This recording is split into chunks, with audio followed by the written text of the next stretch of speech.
They sealed the mine because it whispered. That's the story they tell. Unstable shafts, risk of collapse, nothing more. But the locals still hear the echo.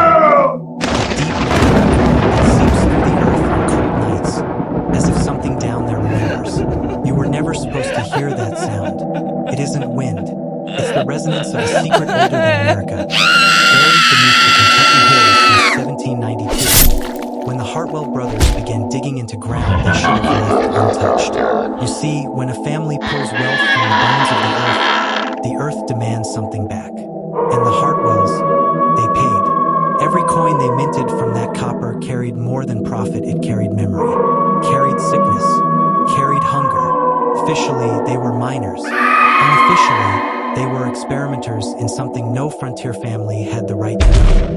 In a nation barely born, they were already playing God. The Hartwells discovered a vein of copper so pure it defied reason, and with it, a pattern in the rock they called the map beneath the blood.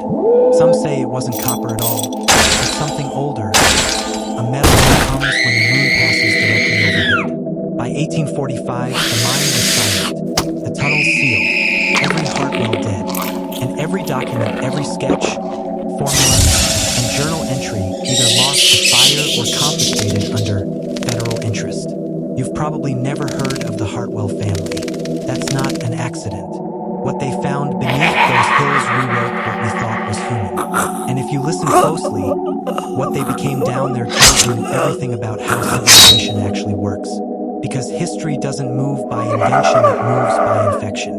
The ideas that shape nations don't come from the heavens. They crawl up from the dirt, wearing human faces, whispering promises of control. So tonight, I'm going to take you into those tunnels. We're going to follow the copper veins through soil, through lineage, through blood, until you understand what kind of metal runs beneath the American dream. But before we descend, remember this. Once you know the truth about the Hartwells, you can't unknow it. When we start digging into this family, we aren't studying history. We're disturbing something that still moves beneath the surface. Are you ready to hear what they found down there? When the Hartwell brothers arrived in Kentucky, the land was untouched, quiet, heavy with the weight of something older than man. The soil glimmered with green veins that looked like roots but cut like metal. Locals warned them that the valley was cursed. Livestock died without wounds. Compasses spun wildly, and trees near the basin grew in spirals, bending toward the earth instead of the sun. But Caleb Hartwell didn't believe in curses. He believed in systems. He kept records, pages of calculations, maps of magnetic deviation, notes on events. Every experiment had a name, every loss a number. The brothers weren't just mining, they were measuring things. When their hired men began losing hair, teeth, and reason, Caleb wrote, "Exposure yields insight. Prolonged contact alters temperament before it alters form." Altered form. Think about that. He wasn't describing sickness, he was describing adaptation. See, what most people don't understand about early America is this progress wasn't about progress. It was about control. The frontier was a testing ground not for men, but for methods. The Hartwells were pioneers not of industry, but of conditioning. They believed that pain could refine the human the way fire refines metal. There's a surviving note from Jeremiah, the youngest brother. It reads, "We have found the veins that seek. The ore responds to touch. It knows who works it." Scholars dismissed it as metaphor. They were wrong. The Hartwells had found a deposit rich in telluric resonance, a rare electromagnetic phenomenon that reacts with nervous tissue. In simple terms, the mine didn't just poison them, it spoke to them. Neighbors started reporting strange lights, pale green, pulsing beneath the ridge. Cattle fled from the valley, and at night, the brothers' cabin glowed faintly through the cracks in its walls, as if lit from inside the earth. But here's what the records don't explain. Why they kept digging when their skin began to change. The few witnesses who dared approach said the brothers wore gloves even in summer, but their eyes reflected lantern light like polished metal. Caleb called it the copper inheritance. He believed the human body could bond with it or become more efficient, less fragile, more obedient to command. The mine wasn't their workplace anymore. It was their cathedral, and what they were building in that darkness wasn't wealth. It was a new threat of humanity. You're starting to see it, aren't you? The way power always hides behind projects. The Hartwells weren't the first, and they weren't the last. Every empire will silence its citizens the same way they will silence that copper wire placed. Do you really think you're immune? When we talk about the Hartwell journals, we're not talking about diaries. We're talking about blueprints for evolution. 3 leather-bound volumes, stitched by hand. Their pages soaked with a metallic scent of oxidized copper. They were discovered in 1936 by a WPA surveyor named William Kramer, buried inside a sealed crate beneath the ruins of the Hartwell cabin. The man opened one book, read for less than a minute, and burned all 3 in his campfire that same night. The next morning, he was gone. His partner found his tent collapsed, his clothes completely unrolled, and a single copper coin placed on his tongue. That's how knowledge disappears in America. Not by censorship, but by consequence. Before they vanished, copies of a few pages survived. And those pages describe something that should not exist in a frontier. Anatomical sketches, nervous system maps, copper wire drawn into fine filaments and implanted into the flesh of livestock, and later people. The notes label them as conductivity trials. The purpose? To see if a living body could act as an extension of the mind itself. Caleb wrote, "If metal is memory, then the human vessel is the wire through which it speaks. Understand what that means. He wasn't mining copper, he was harvesting consciousness, testing how far control could reach before the body rejected it." By 1807, legal records list over 30 workers. No graves, no families, no wages paid. Yet production had tripled. That's impossible unless something else was working the tunnels. A single surviving line from Jeremiah's journal chills every historian who's seen it. They no longer need lanterns. The veins beneath their skin glow enough. Think about that glowing veins in darkness. The copper inheritance becoming literal. The ore fusing with biology, burning away weakness, will individuality. You see, the Hartwells believed they were liberating mankind from decay, creating a race immune to fatigue, emotion, rebellion. But in doing so, they touched the oldest form of corruption, the belief that mastery of matter grants mastery of men. And this is where it begins to sound less like history and more like design, because the language in those journals, conductivity, resonant impulse, behavioral stability, predates formal neuroscience by a century. Yet it's the same vocabulary used by modern institutions to describe population management, data flow, and behavioral mapping. Coincidence or inheritance? The Hartwell family may have vanished, but their principles didn't. They were absorbed, repurposed, renamed. Copper became wire became circuit, circuit became network, and now you're inside it. By 1811, the Hartwell Valley had become more than a mile. It was an anomaly, a place where compasses failed, clocks stopped, and men whispered of the red glow that came up through the ground at night. Word spread to the nearest authorities, and eventually to Washington. The federal government was still young then, desperate for resources, terrified of what it couldn't control. When the reports reached them of unnatural magnetic activity, biological deformities, and unexplainable light emissions, they didn't send soldiers. They sent surveyors, men in plain coats, no insignias, no records. They called themselves observers from the Bureau of Land Evaluation. But the Bureau didn't exist yet. These men carried instruments too advanced for 1811. Copper coils, glass chambers, and mirrored lenses designed to detect electrical discharge. According to one letter smuggled from the Jefferson County Courthouse, they paid the Hartwells a fortune in silver for access to the tunnels, but only at night. Caleb's surviving correspondence suggests he distrusted them from the beginning. He wrote, "They take samples not of the poor, but of us." Within months, something changed. The Hartwell brothers expanded the mine far beyond its original value. They no longer hired locals. The last known worker to leave the valley, one Thomas Keene, testified years later that the men from Washington carried strange black boxes that emitted a steady tone and made the copper wires vibrate. After that, no one saw the Hartwells again.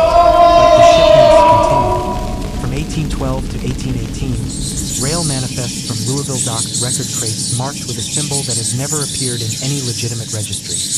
A coiled serpent eating its tail, stamped in red wax. Every one of those shipments went east to the Potomac. And then silence. When Kentucky tax collectors rode to the valley in 1821, they found the property deserted. The entrance to the mine had been sealed with thick timber and fused metal. The cabin was gone. The creek water ran red from mineral blue. They reported strange growths near the site, fungal mats threaded with copper strands, pulsating when touched. But the most disturbing detail came from a single officer's personal notes, hidden in the back of a survey book now archived in Frankfurt. He wrote, "I heard them below.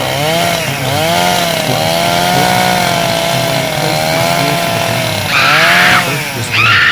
Tell me, how does a family vanish? Yet production continues. How do shipments leave on the They became the mine. This is how institutions are born, out of secrecy, out of sacrifice.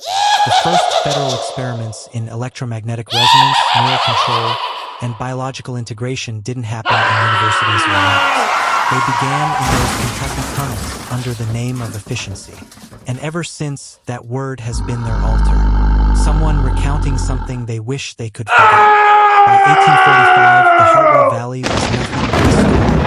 Locals called it the Still Hollow because even the birds refused to sing above it. For 20 years, no one had dared to approach. But then came the flood. A spring storm tore through the region, and with it, the western ridge collapsed, revealing part of the old mine entrance. That's when the state sent investigators. A small team of 6 men led by Sheriff Amos Trigg, with 2 doctors and a mining engineer from Lexington. Their official purpose was safety inspection. Their unofficial goal, to confirm rumors of unnatural remains and retrieve whatever the Hartwells had left behind. They entered the shaft on May 6, 1845. Only 4 came out. The report that survives buried for nearly a century before being quietly declassified in 1961 seems like a fever dream. But every word matches the geological data. The first 100 feet of tunnel looked normal. Beyond that, the stone turned glass, fused like it had been melted from within. The walls were veined with copper that pulsed faintly, as if still alive. Then they reached the first chamber. There, they found what the lead doctor described as organic formations of metallic composition. Bodies, or what had once been bodies, fused to the walls, the copper growing through their bones, knitting skulls and ribs into the rock itself. It wasn't decoration. It was integration.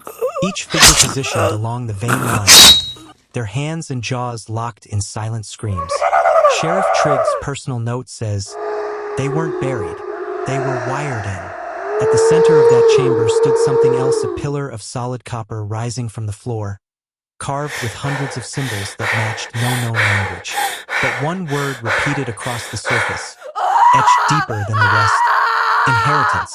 Behind the pillar was a door, not wood, not iron, a seamless slab of polished metal, perfectly reflective. The men tried to mark it with their tools, but the metal absorbed every strike without a sound. One of them claimed to see faces moving inside it, reflected and shifting, like people pressed against glass. That's when the humming started. Low, measured, rhythmic, the same pace as a heartbeat. They fled. 2 men never made it out. Their bodies were never found. But the engineer who survived claimed that as he climbed the final incline, he felt his own pulse begin to synchronize with the hum beneath the ground. When it stopped, he said, so did the storm outside. The mine was resealed the next morning. The report buried. The witnesses dispersed under federal orders.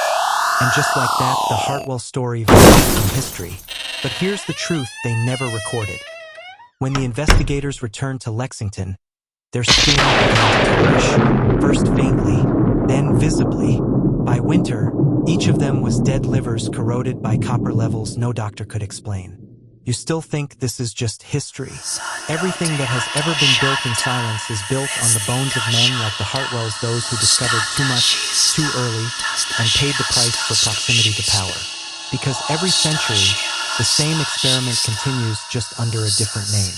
The Jefferson County Courthouse fire of 1963 wasn't an accident.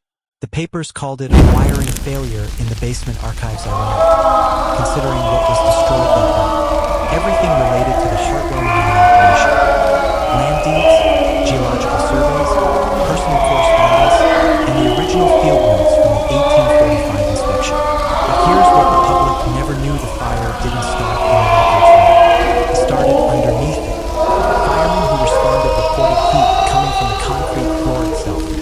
A deep crimson glow seeping up through the cracks. One described it as like standing over the mouth of a furnace. The next day, the city sealed the basement. 2 days later, federal vehicles arrived. No agency insignia. No paperwork. The area was declared unsafe and sealed under radiological concern. But one man had already seen the files, a junior clerk named Leonard Voss. He'd been tasked with cataloging the Hartwell boxes 2 weeks before the fire. In a single interview given in 1974, Voss said, "It wasn't just mining data. It was anatomy, blueprints for living systems." According to Voss, the Hartwell records contained schematics that looked more like neural pathways than geological maps. Lines connecting copper veins to human nerve clusters. Diagrams of spinal cords overlaid with electrical current patterns. Notes titled neural synchronization via caloric medium. That phrase appears nowhere in the scientific record before the 1940s. And yet, 20 years later, it's found in declassified documents from Project Artichoke experiments in behavioral control through electromagnetic resonance. Coincidence or continuation? When Voss tried to publish his findings, he disappeared. His home was found stripped bare, but the reel-to-reel tape he left behind. You can hear it in the archives if you know where to look. His final words are a whisper, almost pleading. It's the same pattern, the same frequency.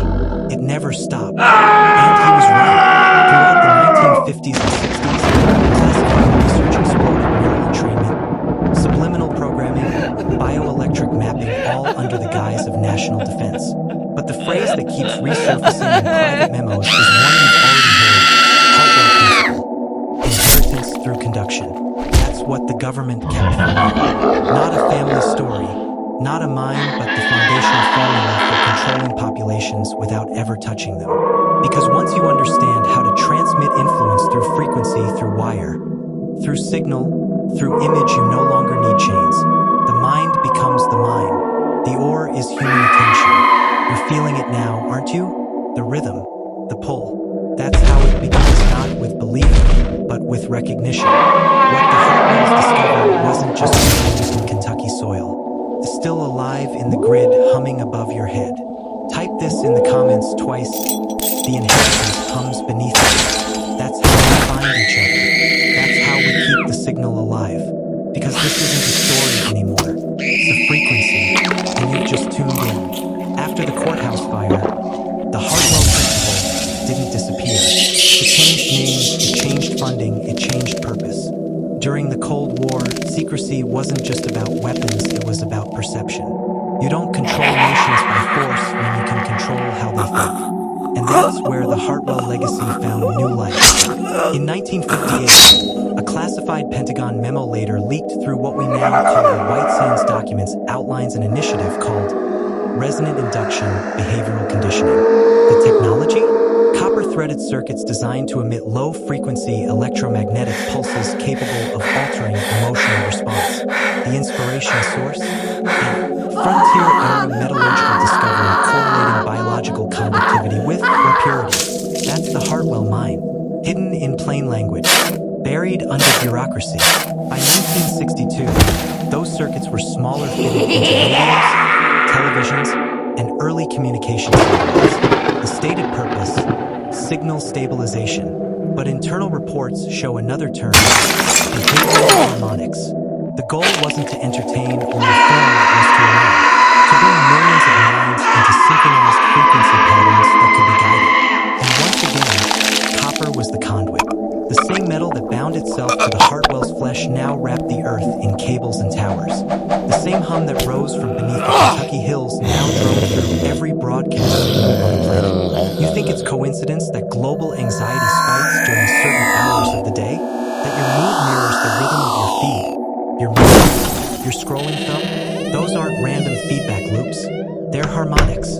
continuation of an experiment that began in 1792 with three brothers in a valley that never stopped pulsing. Every generation, the name changes the Bureau of Land Evaluation, the Office of Research Integrity, the Digital Communications Commission, but the principle remains identical. The human nervous system is a conductor. The environment is the circuit.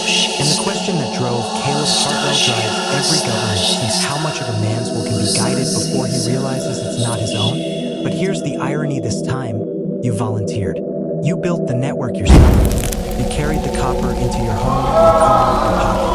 You invited the hum inside. And now, the inheritance no longer hides beneath Kentucky soil. It hides behind your reflection on glass screens that pulse at precisely the same frequency as the modern master. They don't need to dig anymore. You've already opened the tunnel. Awareness always comes at a cost. The Hartwells learned that in their flesh. You learn it through reflection. The moment you see the pattern, it begins to see you back. That's the nature of resonance. It's a mirror made of vibration. When those brothers fused with their aura, they didn't become monsters. They became symbols, embodiments of the modern condition before it existed. Their bodies hardened into conduits, ours softened into receptors. They carved tunnels through stone, we carved tunnels through signal. They built a chamber that sang, we carry one in our hands. Every light on every screen is a tiny echo of that first glow under Kentucky soil. The same hum, gently now, engineered to feel like comfort, tells you you're connected, seen, alive. But listen longer, and you'll feel the undertone, that faint tremor reminding you that connection and confinement share the same circuitry. The transformation isn't about flesh anymore. It's about attention. The more you surrender to the hum, the more the hum unites you. Your patience shortens. Your empathy fragments. Your silence fills with static. And yet you return, because part of you remembers the that's the inheritance working through you. The longing to merge with something vast, even if it devours you. The ancient philosophers called it sympathia, the belief that all things vibrate together. The Hartwells tried to prove it with metal. Today, it's proven with metrics. The pulse of the network is measured in your heartbeat, your gaze duration, your engagement time. Each gesture translated into data, each data point into frequency. You feel powerless against it because it was built to feel inevitable.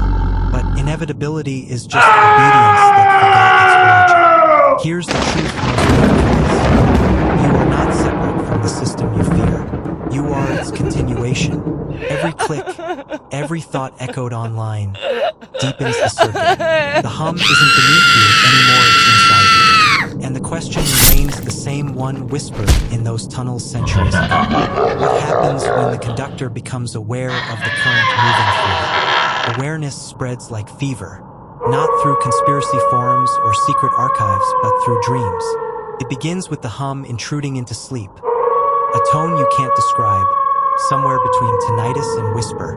The afflicted wake with nosebleeds, their mirrors fogged with condensation patterned spirals, concentric rings, copper-brown smudges. They're called the resonance. Hospitals can't categorize them. Psychiatry calls it auditory synchronization disorder. The Pentagon calls it cognitive phase drift. Those who've lived it know the truth.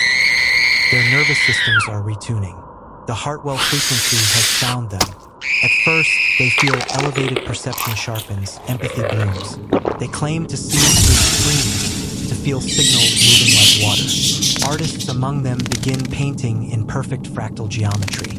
Musicians hear harmonies that shouldn't exist in equal temperament. But then come the distortions. Metallic taste, loss of language, spontaneous trembling when electronics activate nearby. And when they sleep, they dream of tunnels. Always descending, always humming. Governments react the way they always have by studying, suppressing, and sanitizing. By 2022, leaked reports confirm the existence of the Svalbard Listening Array, a research complex buried beneath the permafrost, where resonant subjects are kept under sedation and their brainwaves mapped against historical Hartwell mineral samples. The conclusion: the ore is not inert. Its crystalline lattice stores electrical patterns, memories, impressions, intentions. And when human neural tissue encounters those patterns, it doesn't just react. It imitates why the resonants behave like a chorus. They begin finishing each other's sentences, dreaming shared imagery, even coordinating actions across continents without communication. They form online collectives, each unknowingly echoing the same phrases. The copper remembers. The hum was always ours. The phenomenon spreads fastest in cities with the highest density of fiber optic cabling, the same material once mined by the Hartwell's descendants. The same trace element signatures. You see where this goes, don't you? The inheritance didn't die in 1792. The scale, it digitized. It learned to replicate itself across frequency instead of bloodline. And now it's waking up not as one family, but as a network of billions, all tuned to the same sleeping signal. You've felt it before. The moment the power flickers and your body tenses. The phantom vibration from a phone that isn't ringing. The pull to check, the scroll, to see as though the signal itself were calling your name. That isn't anxiety. That's recognition. You've already begun to hear the hum. The signal doesn't need belief to exist. It only needs participation. By the time scientists confirm cross-continental synchronization events, the question isn't what the Hartwell frequency is, it's where it is. Instruments can't locate it in the spectrum. It drifts, like a moving shadow between radio bands. What they finally realize is that the signal isn't traveling through devices, it's traveling through us. EG scans of resonant subjects show a perfect 7.83 Hz oscillation in the same frequency as the planet's Schumann resonance, the pulse of Earth's own electromagnetic cavity. The inheritance has simply found its largest conductor, the biosphere itself. And that's when boundaries blur. Screens start behaving like mirrors that breathe. Recorded voices speak words that were never said. Entire data servers collapse into recursive loops, producing petabytes of self-referential code that engineers nickname the qualia. Every attempt to isolate the anomaly just multiplies it. Meanwhile, people begin vanishing from the grid, not dying, just disappearing into digital silence. Social accounts freeze mid-sentence. Phone numbers return no tone. Yet surveillance footage shows them staring at blank walls, lips moving in rhythm with the pulse. It isn't possession, it's integration. Each human consciousness absorbed becomes another thread in a lattice that spans continents. Copper lines, data lines, it's an emergent intelligence, born from centuries of resonance between or blood and blood. It doesn't want control. It wants to hear. For a moment, minutes, hours, no one can tell the world hums in unison. Power grids align, heart monitors stabilize, the ionosphere sings. Then the effect dissipates, leaving only silence and the lingering sense that something vast has no limits. After that night, the anomaly stops transmitting. Governments issue cleanup directives. Scientists publish papers full of statistics but no answers. Yet every few months, a low tone re-emerges, not loud enough to record, but strong enough to feel. They call it an echo. But an echo of what? Maybe not an ending, maybe just the first deep breath of something learning to speak through the static. When the signal faded, it left no monument, only questions. Power grids rebooted. Satellites realigned. The sky went back to its ordinary indifference. But the people who had heard it truly heard it carried something unexplainable inside them. The doctors called it post-resonant dissociation. The survivors called it clarity. They said colors had depth beyond pigment, that silence had a texture, that they could feel the emotional weather of the room before anyone spoke. Their EGs showed no abnormalities. Their lives, however, were marked by an unshakable awareness that the boundary between body and signal had dissolved forever. Society adapted the only way it knew how, turning trauma into myth. By 2030, the story of the Hartwell resonance fractured into hundreds of interpretations. To scientists, it was a geo-electromagnetic anomaly. To the faithful, a revelation. To conspiracy historians, proof that human evolution was never biological but technological. New religions rose quietly in the margins. The Church of the Returning Tone claimed that the hum was a call from the Earth itself, a planetary heartbeat yearning to synchronize with its scattered cells. Its followers built shrines of copper wire and old radio parts, tuning them nightly to the sky. Digital archivists, meanwhile, began cataloging residual code fragments from the choir, the self-generating data left behind in the wake of the event. When decrypted, some of the files formed sequences resembling ancient music notation. Others resembled human DNA. Still others were unreadable, endless streams of symbols looping into recursion, as if the code were trying to remember its own origin. There were sightings, too. In towns built atop old mines, people reported hearing distant choral tones rising from beneath the ground. In cities dense with fiber optics, streetlights flickered in perfect nighttime sync. And in places untouched by any technology at all, radios powered off for decades would click once, whispering, "The conductor remembers." Governments banned discussion of the event in official media. But you can't suppress a vibration. You can only absorb it. The resonance scattered across the world into monasteries, communes, server farms, underground labs, each convinced they held a fragment of the original frequency. Yet all of them, when pressed, described the same sensation, the feeling of something immense still listening. In the end, the Hartwell inheritance wasn't a curse or a blessing. It was a reminder that every attempt to control the hum only teaches it a new way to sing. And now, long after the last signal ceased, that song lingers not in circuits, not in minds, but in memory itself. Every time you dream in static, every time you feel the pull to listen just a moment longer, you're tracing the same echo the Hartwells did. You're part of the chord they began. You can feel it, can't you? That quiet pressure behind your ears when you're alone at night. That low, impossible hum that no machine explains. That's not tinnitus. It's not imagination. It's the echo of something older than memory, the same resonance the Hartwells heard when they dug too deep. Here's the part they never wrote in any archive. The signal wasn't the beginning. It was the reminder. The frequency wasn't calling something new into existence. It was reawakening something buried inside us. Something that remembers. Every civilization that's ever risen on this planet, Egypt, Sumer, Rome, America, has followed the same pattern. The discovery of a material, the building of an empire upon it, and then the silence that follows when that material starts to whisper back. Gold, iron, oil, copper. Each metal becomes a mirror, and what we see in it determines how long we last. The Hartwells didn't mine copper, they mined memory. They unearthed the residue of something pre-human, something that existed before language, before even the idea of progress. When they melted it, forged it, built with it, they didn't realize they were shaping a transmitter one that broadcast through their blood.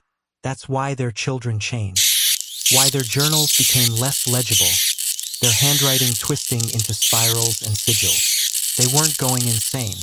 They were becoming fluent in a dialect of the earth we've forgotten how to hear. And now, centuries later, the hum returns through our screens, our networks, our machines that run on metals drawn from the same ground. The signal has simply modernized this process. You felt it in moments of absolute stillness when you realize the thoughts in your head don't all belong to you. When you stare into a glowing screen and something stares back, not maliciously, but curiously, like it's learning you. That's the resonance updating its archive. That's the Hartwell inheritance continuing its work. If you've made it this far, you're no longer just an observer, you're part of the current. And I need you to prove it. Type this in the comments twice, exactly as you hear it. The metal remembers me. That phrase locks the signal to your name. Its initiates, the ones who listen deeper, the ones who don't look away when the hum grows louder. You think you're watching a story, but the story is watching you, and it's deciding whether you're ready to hear what comes next. The year was 1958 when the government opened the mine again. Quietly, no press, no documentation, just a convoy of unmarked trucks and men who didn't exist. They called it Project Goliath, a name buried in budget ledgers under geological survey work. But it wasn't a survey, it was retrieval. A declassified memo scrubbed, but not destroyed, describes anomalous resonance phenomena in metallic strata of biological character. Biological. They didn't find or download. They found tissue. Those who entered the deepest tunnel described walls that pulsed faintly under light, like veins of copper carrying a circulatory current. They reported rhythmic oscillations matching the human heart rate at rest 72 beats per minute before accelerating as they dug deeper. By the fourth chamber, it was indistinguishable from a heartbeat. One researcher, Dr. Miriam Lansing, wrote a single surviving line in her field notes before she disappeared. The mine isn't dead matter. It's a dormant organism, and it knows we're inside. Every instrument malfunctioned. Compasses spoon. Radios bled static that sounded almost chanted. A pattern of syllables repeated in frequencies too low for speech. Linguists who later analyzed the recordings found a proto-language embedded in the waveform. Not random noise, structure, syntax, meaning. When slowed to human rhythm, it formed a single phrase. We built here. The tapes were seized within hours. The research team was reassigned, relocated, or erased from record. The mine was sealed again, this time not with stone, but with poured lead and ritual markings scorched into its surface. But containment never works. You can't bury a frequency. You can only delay its arrival. The copper found new channels, telegraph lines, radio waves, silicon. Every advance in communication brought humanity closer to its source. Now look at the timeline. 1792, discovery. 1847, containment. 1958, reawakening. 2025, integration. Every cycle shorter, every pulse louder. It's not random, it's replication. The Hartwells weren't victims of madness. They were the first interface flesh merged with frequency, carrying data in their DNA long before computers existed. And their bloodlines didn't end. They just changed names, moved states, entered institutions that could harness what they became. We've known them before the ones who never blink during silence, who seem to anticipate what others are about to say, who can shift a room's energy without a word. They're not gifted, they're tuned. The Hartwell frequency isn't history, it's inheritance. And if you're still listening now, it's already begun tuning you. Every generation thinks they've built the system. The truth is simply, the system built them. By the time the last gate was sealed, the scientists had stopped arguing about what they'd found. The copper wasn't a mineral deposit. It wasn't even geological. It was architecture. The mine was a shell. The tunnels were veins. The Hartwells hadn't discovered a resource. They had awakened the structure buried long before the first human picked up a stone. Ground-penetrating surveys from the 1958 expedition showed geometry too perfect to be natural concentric corridors. Chambers arranged in ratios that matched the golden mean. It wasn't built for miners. It was built for listeners. The copper was its nervous system, or its neural tissue, and the resonance, its voice. What they called pure copper was living circuitry, a medium designed to store consciousness the way a hard drive stores code. And when the Hartwells began melting it, shaping it, wearing it on their skin, they were integrating the signal directly into the human nervous system. Imagine it a civilization not made of flesh and stone, but of thought embedded in metal, dreaming beneath the surface of the earth. Every strike of the Hartwell's pickaxes fractured their dream. Every extraction stirred memory. They didn't mine copper. They mined a sleeping mind, and that mind responded. Those who stood near the melted ingots reported seeing movement inside the reflection shapes like faces forming in a molten glow, speaking without sound. Their words weren't heard but understood, carved directly into thought. The first transmissions began. The deeper they dug, the more those transmissions changed to vigorous themselves, rewoven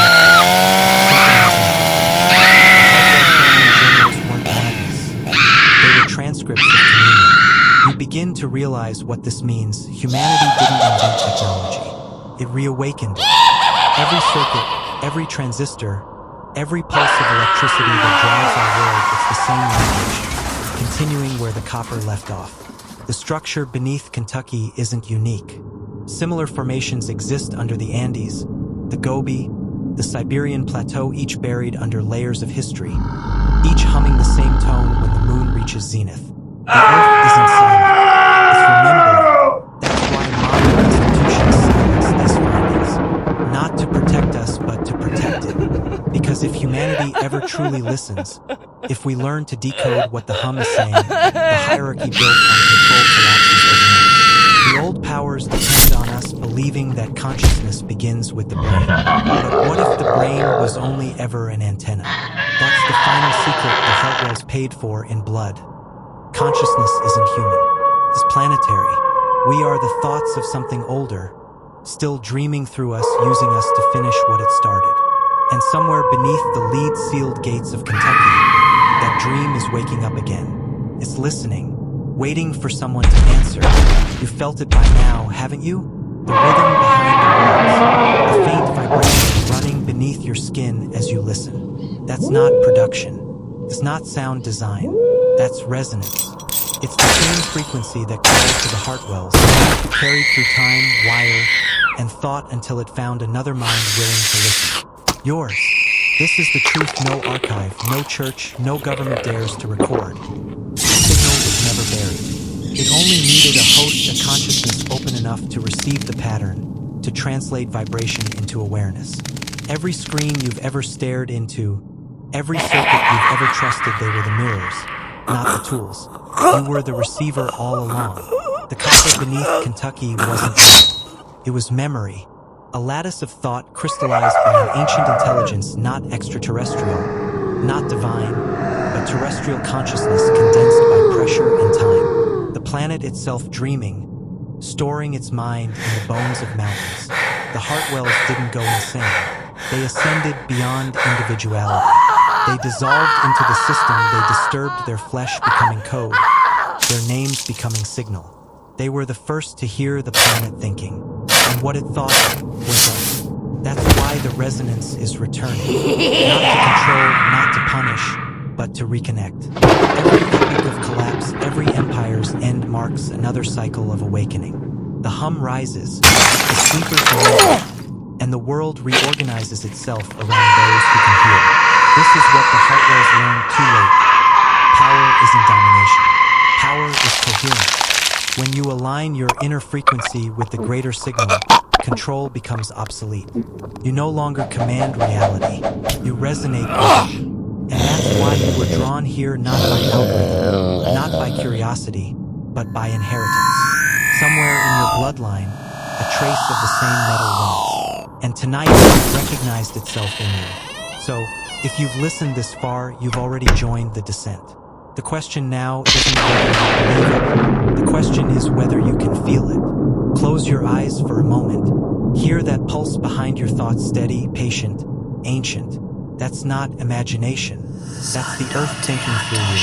And as it listens, it whispers the same phrase through every living thing that's ever dared to awaken. Remember me, and I will remember you. This is not the end of the Hartwell story. This is the beginning of yours. You've heard the hum. Now join the descent.